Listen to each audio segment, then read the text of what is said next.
Meg hired Paul to build a swimming pool in her backyard. She made it clear to him that she wants a blue liner with a specific design and thickness for her pool. They signed a contract that details the specification and scope of work. Paul ordered the liner from Todd, the liner manufacturer, but Todd never made the liner. So Paul installed a black thin plastic instead of a blue liner that Meg wants and did not inform her. Did Paul breach the contract? The answer is yes. A breach of contract will occur if any of the terms of the contract are not met. There are different types of breaches.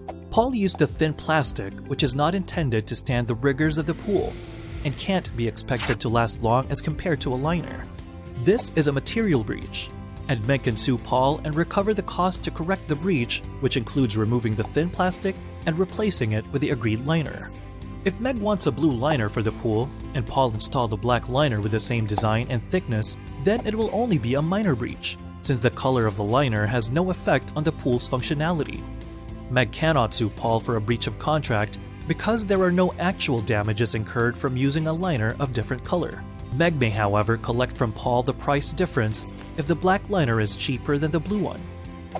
Since Todd never made the liner, Paul can sue him for a fundamental breach. As he failed to uphold his part of the contract, Paul was unable to make Meg's swimming pool according to what was agreed, so Meg could withhold payment. Paul is losing the money he would have made in building Meg's swimming pool. In the contract, Paul laid out specific tasks that he will accomplish on a weekly basis. If Paul fails to accomplish the tasks on time, Meg can file a lawsuit based on anticipatory breach. Meg can say Paul's failure to keep up with his weekly tasks makes it clear that he does not intend to live up to his part of the agreement. There are remedies for a breach of contract.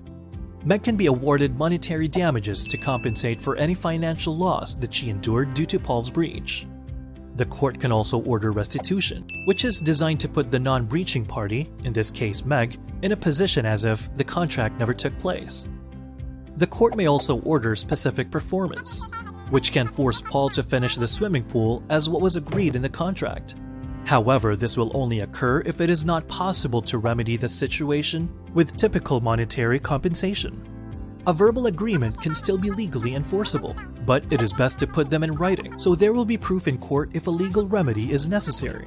Contracts involving sale or land transfer and obligations on debt payments must be in writing to be enforceable. In the event of a breach, you should take the following steps.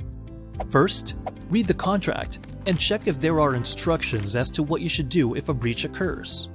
Second, let the breaching party know that a breach has occurred so they can verify.